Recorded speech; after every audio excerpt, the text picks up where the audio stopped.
Coming up on today's show, a massive thank you for everybody who helped out and donated and obviously bid on the Snap auction, so a big thank you to you. Hind 24 really pushed on with the Hind 24 build this week. We got 3 parts of that up for you, so we've got an hour and a half of that up this week, so lots to look forward to on that one. 2 reviews for you this week. We've got the Airframe and Miniature number 7 Focke-Wulf 190 book by Richard Franks, a beautiful book that is. We've also got the 132nd Azur I.A.R 81C kit, plus we've got the book from the Aviation Guild that goes with that one, absolute stunning. Plus all the news and the gossip. Hi, welcome to Flory Models. I'm Flory. Well, amazing week last week. It was a live show. Yes, we had a few little teething problems and everything else like that, but all in all, considering it's the first time I've ever done anything like that, it went pretty well. Very, very happy with the outcome. Amazing bidding from you guys as well. To be honest, the stuff is still here. I've still yet to send it out because obviously getting it boxed up and everything else has been somewhat of a nightmare. Getting boxes big enough and everything, but I must thank everybody for your donations. It was absolutely amazing of you. Obviously for the winners, congratulations and everything else like that. You know, brilliant job. Thank you very much to Peter. Obviously he had the winning bidder on auction 1, and to Sandro, who was obviously on auction 2. Amazing, thank you very, very much. Very, very kind. Thank you for the other guys who've been sending checks over the last couple of weeks as well. Amazing job. Massive thank you to you, but mainly thank you to all the members. It's always very difficult when you do charity work and you're trying to do something, because obviously trying to pick a charity that everybody doesn't mind getting involved with is always a little bit difficult, because obviously everybody has their own personal favourites and everything else, but with the Snap one it's a little bit personal really to me and to Mel and obviously our close family. So for you guys to embrace it in the way you did was absolutely phenomenal, and I must thank you from Snap and everybody else like that for your overwhelming generosity, because I never thought for a minute we'd make more than £1,000 if I'm honest.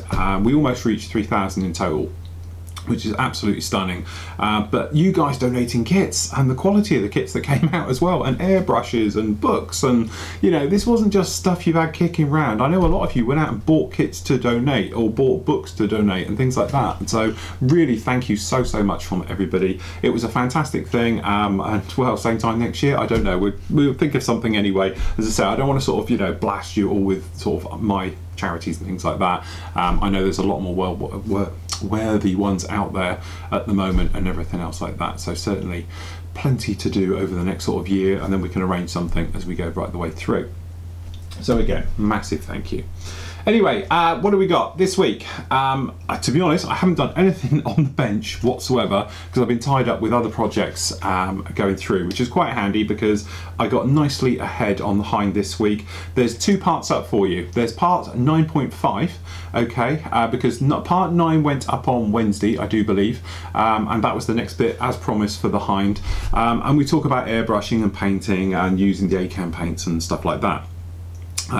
What I did after it finished, as you saw it, I left the camera rolling of me just airbrushing for the next half an hour to finish it off, okay, because obviously you saw me do a lump and then I said, and then I'll come back to you. I just left the cameras rolling, so if you want to see a real time of me completely spraying this freehand, that is available on part 9.5 of the Hind build.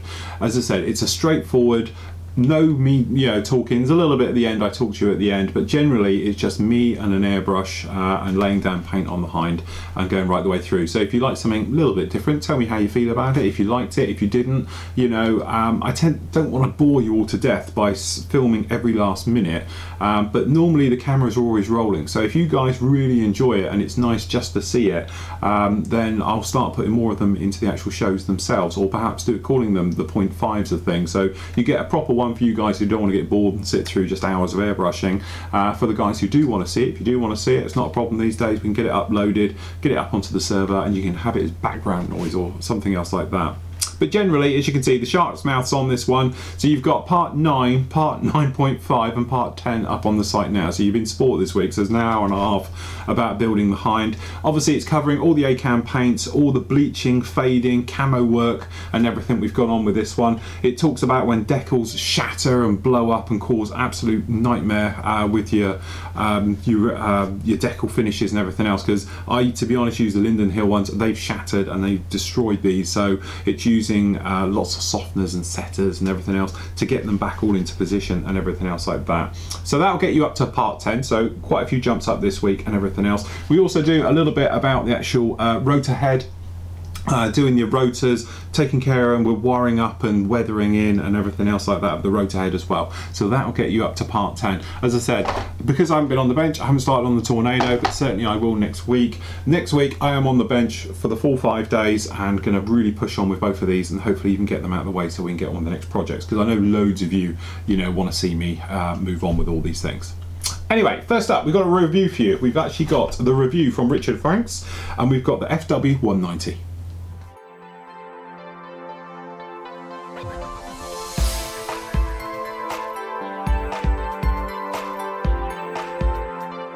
Okay, so how many times have you searched the internet and you just can't find that right reference? Okay, sometimes it's better to go out there and spend a little bit of money and just get it all done completely in one. In this case, what we've got here is the Richard Franks, which a lot of us know through the modelling community. He's done the Focke-Wulf 190. This is the sort of definitive book on this one. So, as you can see, just looking through, as I say, this is a brand new copy and it's not even mine, I'm just sort of borrowing it for the review. But as you can see, it is absolutely stunning. Now, Richard's certainly done his homework on this because we've got some I've never seen photos before. Of obviously the prototype, the development stages going right the way through, and if we just generally have a flick through, as you can see, we've got all the different versions, what the difference are in glorious detail, showing them. Obviously we've got the schematic drawings and absolutely everything, and as I say, I'm pushing through on this one, working our way through, but as you can see, it covers every single version of the 190 completely, with all the little changes, the little bomb rack differences, and absolutely everything. So as you can imagine, it literally goes on and on and on and on, including some versions never seen of, like I haven't seen this one before with the gun system. Obviously shooting upwards for taking out bombers from underneath, so little things. So if you've ever wanted to know anything about the 190, this is the book for you, because the references are absolutely stunning. Obviously, we've got the full color profiles, as you can imagine, beautifully rendered and done. It talks about obviously the kits, so we've got all the different ones out there, obviously the fors and against them in the different scales and everything else. So obviously we've got the I.A.R ones down there, all the different versions of them, as you can see. So it talks about all the kits you can do, and then, as we can imagine, just straightforward into the assembly. So it's talking about putting them together, obviously weathering techniques, painting techniques, right the way through, as you can see. So this really is the definitive book on building the 190, as you can see. So you've got all the different layers and the sections and the different ones done down here, and then if we just move further on into the book, as you can see, it just goes on and on and on with all the differences, pointing them out. Obviously we've got the weapons fits, and then we've got some nice reference shots with the actual original diagrams for them as well, to show all the different locations, wiring, things like that. So if you are thinking about doing a 190, then certainly this is the book for you, because as you can see, so we've got the original, say, drawings with reference shots as well, showing every last detail, as you can imagine, right the way through on 190. And then at the back here, which is a lovely little touch, you've got the scale drawings for them as well. So these are fold out charts with scale drawings in there. Just carefully poke them back, and then obviously we've got another one here with all the different parts again, just down in there like that. So that is absolutely a stunning book to have. More references down on the inside. There's the tie down areas, even absolutely everything else like that. So you can imagine the detail and everything you've got is absolutely phenomenal. I just want to make sure that is in properly. So this is number 7 in their series, as I say, absolutely fantastic, done by Richard Franks. We all know Richard anyway, he's a good guy, beautifully done. So if you are thinking about doing a 190 and you need a reference book, this could be the definitive one you're ever going to need. So there we go. As I said, if you want a definitive book on the 190, then this is definitely one for you. Beautifully done, beautiful illustrations and absolutely everything else like that. But it's just generally so much information. So if you're a World War II buff, or certainly Luftwaffe, things like that, you've really got to buy that one. That one is absolutely fantastic. The live shows, obviously, Loads of people have been saying to me, oh, when are you going to do a live show? You haven't put your live feed up and everything else like that. Obviously, I do have to make time to be here to be able to do it. But we are going to do one, and we are going to be starting the Hangouts thing. A couple of things. First of all, you do have to be a member to come into the Hangout. Sorry guys, but obviously members come first, so it will be for members only. If you want to join the Hangout, what we're going to plan on doing is probably having around about 5 of you at a time in the Hangout. The Hangouts are going to be on a Saturday, depending where you are on the world, but we're going to put them up around about sort of 5 o'clock on a Saturday, so that way the Australian guys, you can see it, as well as the guys in the US, so it sort of covers the weekend, so it's sort of both sides of it. So we're going to do a Hangout for around about just an hour on a Saturday, every now and again. So if you've got any questions, things like that, then post them up into the forum, into the live area, and then what I can do is pick the ones out. We can arrange times, everything else like that, and we can get together and I'll talk you through how to use the Hangout. That way you can show me your part. So if you're having particular trouble, you can say, look, I'm having trouble with this part, and show me on camera, so it gives a better idea. Then obviously everybody can watch us, but we only have 5 people in the Hangout, because I think if we have everybody in, it's just going to turn into a nightmare, everyone talking over each other. So that is the plan for that, and we'll rotate it so obviously everyone gets a fair turn at it and everything else like that. That's the plan for it. The live streaming, generally, as I said, it'll be as and when I can do it. So if you're on and I'm on, that's fair enough. You can watch me sort of live as I'm working. If I'm not, then obviously I'm not, and everything else. But I can't be tied to the camera with times and that, because as we know, I'm a pretty dynamic guy in company, so everything's a little bit all over the place like that. One question did come up, which I thought was quite a good one, is somebody asked me, when I did the live show, I was talking about this stuff, and this is, what is it, where is it, and how did I manage to bend it? And because you had a bad internet connection, things like that. What this actually is plastic strut. Have I got a... This is, if I can find the ones, it's called plastic strut, so it's actually P-L-A-S-T-R-U-C-T, okay? And then it just basically, it's an American company, it comes out of California, okay, and it is just in different thicknesses. Now what we were talking about was how I managed to bend this stuff, because this is the hollow tube one, and you were saying you couldn't bend it because all it does is pinch on itself. This is actually what I do. I get the thinner cord stuff, so I can't remember even what size this is. I've got a feeling it was this one, which is sort of, no it's not, it's obviously thinner than that. I think I used the 1.2 mil, but you could use any size you want. Then all you do is slip one inside the other, okay, and then you can put it inside all the way, push it all the way down, okay, and that way when you bend it now, it will retain its shape and it doesn't pinch because it can't crush in on itself. So you can actually then come along and make up shapes using the thicker tube, and obviously, you know, literally everywhere. And then if you overdo it like that and get carried away, you might crack it. But if you take your time and bend it quite slowly, you can warm it up with a lighter as well, or a heat source, just to help it sort of bend and everything else. You can make bendy ones and everything. But yeah, it's plastic strut. It's dirt cheap. To be honest, this particular one is one we used to stock when we had the store years ago, and we used to carry this in the UK. Most model shops tend to have a version of it, but all it is wire cord plastic, but it gets to a certain size, which I can't remember what it is. It may even be sort of 3 mil and over, and what actually happens then is it has no inner core, so you can't bend it, but obviously you can cut it and do all the bits and pieces once you've got the core inside it and everything else like that. So pretty good going with that. The other question I had was talking about I.A.R paints, thinning it with various things. I haven't actually tried it yet. I will do a trial probably over the weekend. I'll get a load of thinners out and we'll try it with different people's thinners, just to see how it actually works, moving on like that, purely because, as I say, I don't want you to sort of, you know, mix up a colour cut for and it's suddenly turned to glue, or something really, really thick. So I do need to do some testing on it, because I know some of you have said you haven't got the Vallejo thinners, but you've got other types. Can I do a test? I will sort one out over the weekend and everything else like that.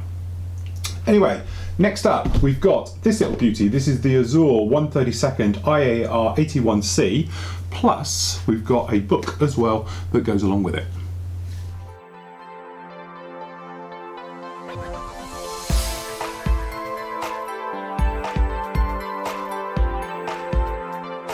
Okay, something a little bit different this week. What we've got here is the I.A.R 81C.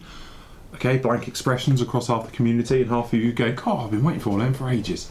Personally, I'm with the first half with this one, if I'm honest. I don't know the aircraft very well at all.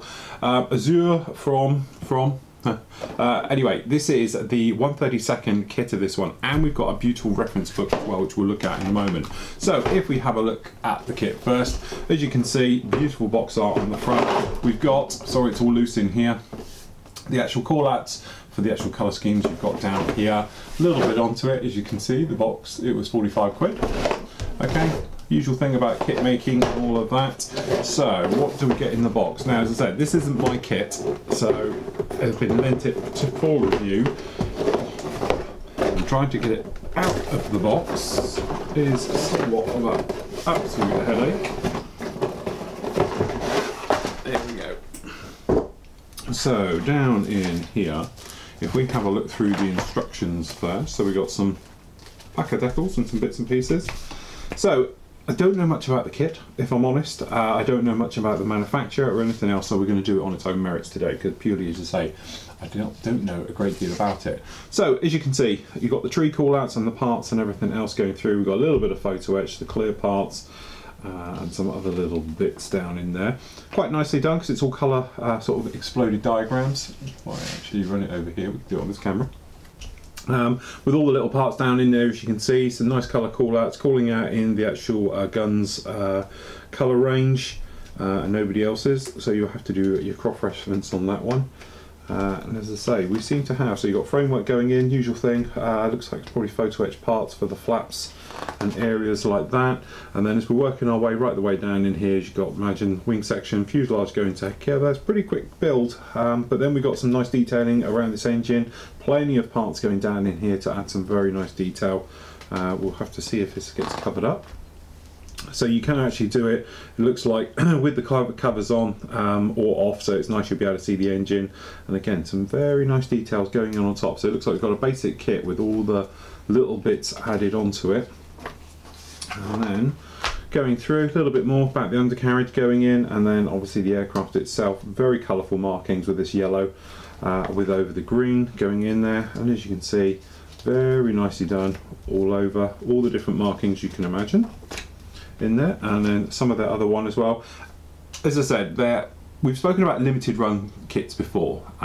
You get some very bad ones, you get some very good ones. So it'll be interesting to see exactly what we've got here. So starting off on the wing fold, limited run kits. Basically what that means is that they're not mass produced like Tamiya, FX, Hasegawa, things like that. Literally it's a shorter run, so there may be only like a run of 500 or 1,000, something else like that.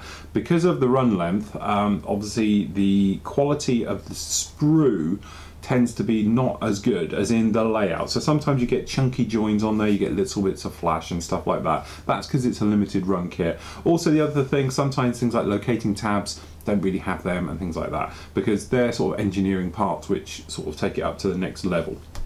But certainly over recent years we've seen quite a sort of comeback of sort of limited run kits, bringing out some really good standard stuff. Now here we go. So I don't know if you can see that, or hopefully you can see it. We've got this texturing and everything going down on here. Not exactly the best in the world. Now, I don't think that's so much scraping on plastic and things like that. I think that's just generally the texture of the mould. Sometimes what happens is that more expensive kits, shall we say, polish the moulds before there's actually plastic goes into there.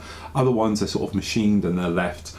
This definitely hasn't been polished by the looks of it, but what it does give you though, as you can see, is absolute stunning recessed detail right the way through here. Some extremely fine riveting. This is all riveting down here. It's very nice indeed, and as you can see from the bottom wing half, it's one complete lump.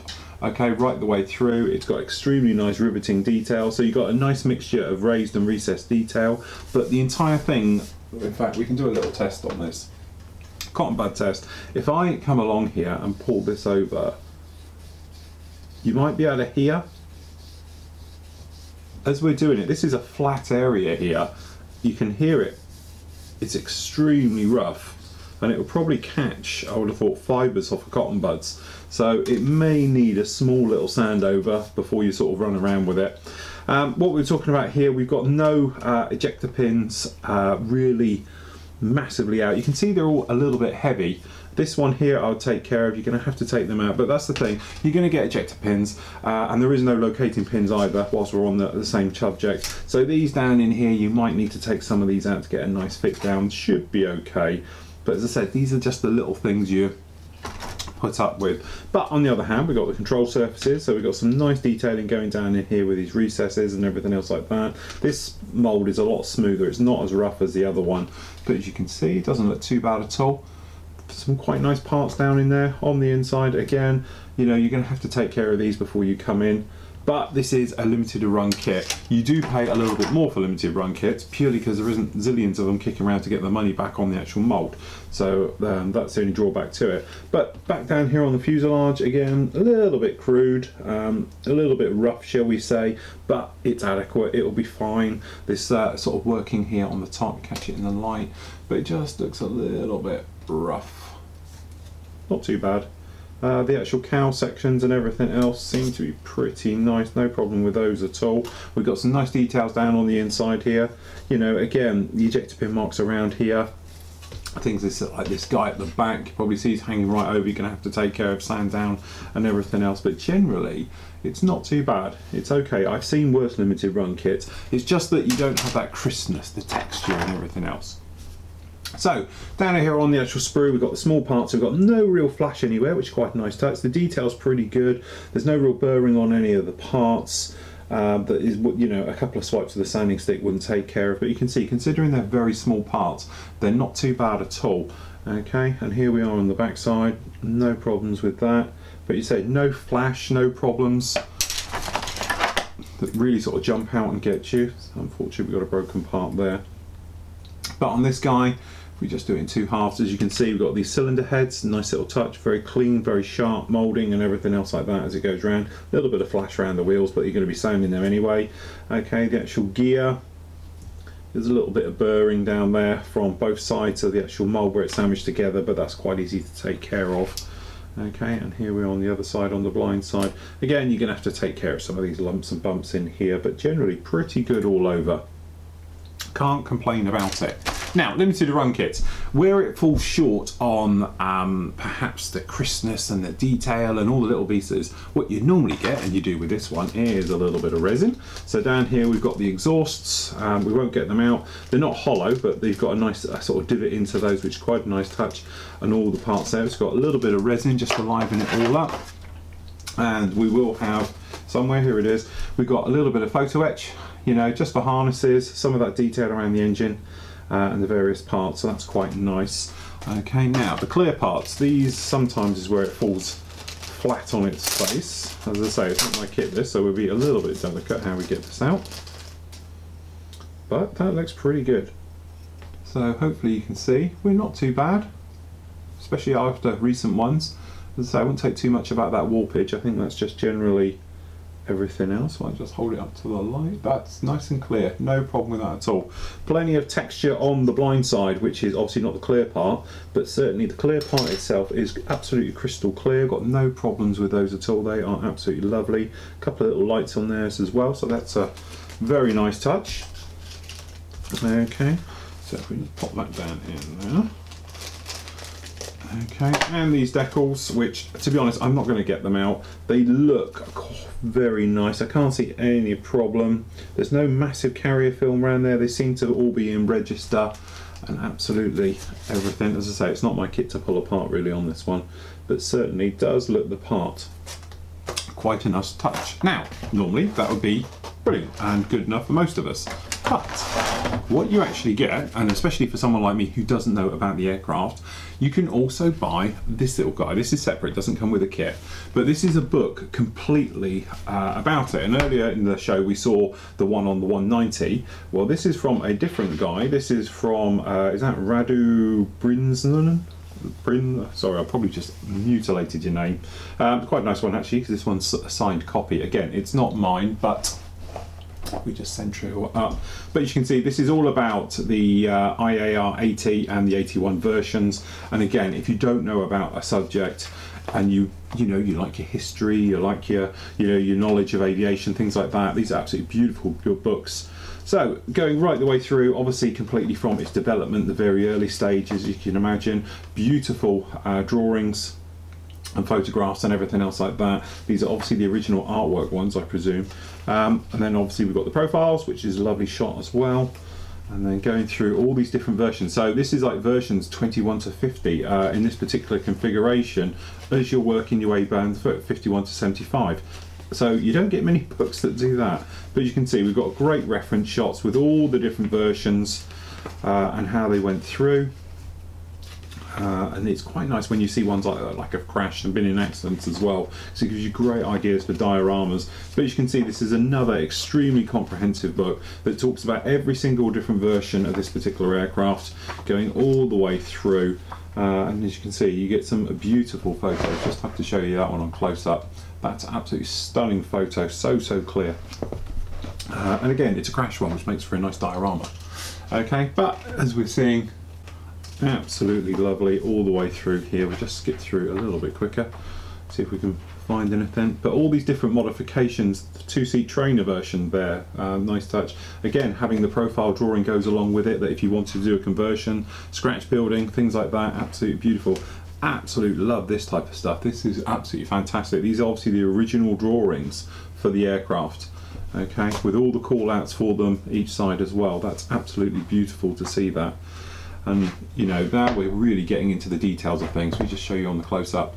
Absolutely beautiful. So if you do fancy doing your scratch building, having a project, something going on, then obviously that's definitely for you. Again, absolutely lovely to see these with the actual instrument panels showing about all the bezels and everything else, and the dials, exactly how they look. So if you want it to be completely accurate, right the way through to the actual headrests. I know they're armoured on these. Right the way through, showing the wing spars. And as I say, these are these levels of detail that is your next level on. But if you've just generally got an interest in aviation, engineering, history, things like that, it's a beautiful reference books to have. But as I say, showing the engine there right the way through, the actual gear, the mechanics of it all. Literally you could build the real thing from this. And now the guns. So we're talking about the Brownings, the actual aircraft carried, and in here, and some obviously colour photos in the rear of the book. It even talks about the dimensions for the markings to actually get them spot on, which you can see is another lovely little touch, and absolutely fantastic. So there we go. If you want reference books, obviously we've covered a few today. This was absolutely fantastic. It's by the Aviation Guild. Absolutely beautiful done. It's through Sam Publications anyway, so you can pick it up from your local retailers and your usual online sources for those. So there we go. That's absolutely fun. Fantastic. Sorry, bad back today. So as you say, something a little bit different with some great references. You can turn out an absolutely amazing kit. So if you are in the market for an I.A.R 81C in 1/32, this is probably the only way you can go. Okay, so there you go. You said something a little bit different. 45 quid for a 1/32 limited run with the bits and pieces. I think it's quite a good price and everything else. Does it go together well? Don't know, never made it. But certainly it looks like it's all okay. That texture on there, I don't know, perhaps I'm being a little bit picky about the texture on the wings, things like that. Obviously by the time you put a sand in over it and buffed it in, everything else like that, probably give you a nice finish. But generally it's not like it's a new metal finished where you want it to be a good surface. So by the time you've weathered it in and everything else like that, it'll be absolutely fine. That is it for this week. I know it's a little bit of a short one, but to be honest, I've a million and one things to do and haven't had time to do a full news show this week. Generally, next week we'll be back to normal and everything else. I hope to really push on with the actual builds to get them out of the way, because I know a lot of you are absolutely desperate for me to get on with the Typhoon and the HE111, which I'm looking forward to doing as well. So what I'm going to do is literally massive push, get those through and everything else like that, get the Tornado painted up, and we can talk about obviously airbrushing and doing camo work and all those things. So until next week everybody, happy modelling and take care.